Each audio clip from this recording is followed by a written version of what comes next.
All right, welcome to the Explainer. Today, we're diving into the single most important word in the entire English language. Seriously, if you get this one right, pretty much everything else just starts to fall into place. So, you want a shortcut to mastering English? I mean, who doesn't, right? What if I told you that by really getting just one concept, you could make a huge chunk of grammar suddenly click? Yep, you heard that right. 30 to 40%. By mastering just one type of word, you can make nearly half of all grammar way easier to understand. That's a massive head start. And that key, that foundational word we're talking about, well, it's the noun. It's the ground floor. It's where it all begins. Okay, so let's get into it. What exactly is a noun? I know. We all learned a definition back in school, but trust me, there's a much more powerful and frankly, easier way to think about it. You've probably heard this a million times, right? A noun is a person, place, thing, or idea. It's the classic textbook definition. And look, it's not wrong, but it's not the whole story. It's a little clunky. But check this out. Here's a much simpler, more powerful way to frame it. If you can put a name on it, it's a noun. That's it. Simple as that. A teacher, a city, a phone, freedom. If it has a name, boom, it's a noun. This is the core idea that makes everything else so much easier. Okay, so we know what a noun is, but what does it actually do? I mean, nouns aren't just sitting there being labels. They have really critical jobs to perform inside our sentences. Nouns are the absolute workhorses of a sentence. They can be the subject, that's the one doing the action, like Ravi and Ravi plays cricket. They can be the object, the one receiving the action, like book and she bought a book. Or they can be something called a complement, which basically just renames the subject, like doctor and she is a doctor. They're everywhere. So here's the bottom line. Without nouns, our sentences would literally fall apart.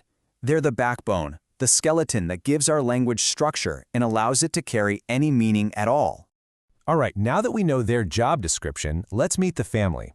We're going to break down all the different types of nouns, and the best way to do that is by looking at them in these simple, contrasting pairs. It makes it super easy to remember.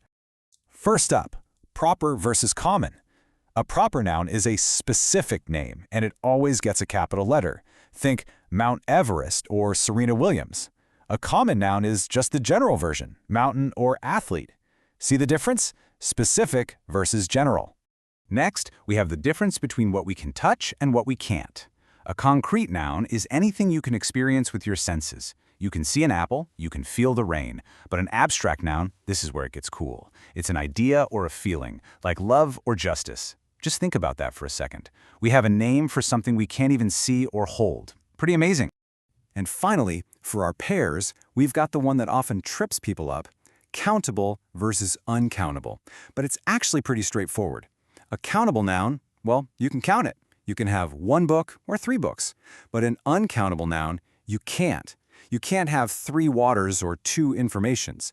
It's just water and information. It refers to the stuff as a whole. Okay, beyond those main pairs, we have a few specialist nouns. You can think of them as the special tools in our grammar toolkit used for very specific jobs. We're just going to quickly look at 3 of them. Collective nouns, which are all about groups, material nouns for substances, and compound nouns, which are for combined ideas. So, a collective noun names a group. But here's the trick. We usually treat it as a single thing. A team has a bunch of players, right? But we say the team is winning, not the team are winning. The group acts as one single unit. Material nouns are exactly what they sound like. They name the raw materials or substances that things are made from. You know, things like gold, wood, or cotton. And just like water or sugar, they're typically uncountable. And this is where language gets really creative. A compound noun smashes 2 or more words together to make a totally new noun.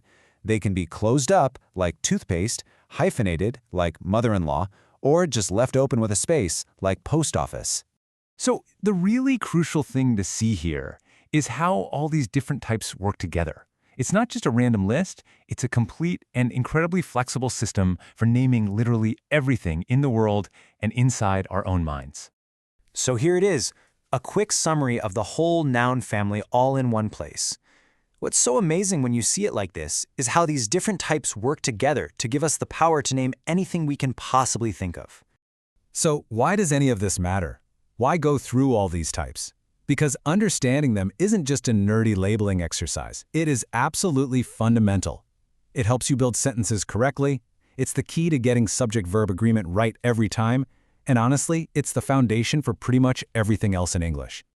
Look, by understanding nouns, you're not just learning grammar. You're getting a peek at the architectural blueprints of the entire English language.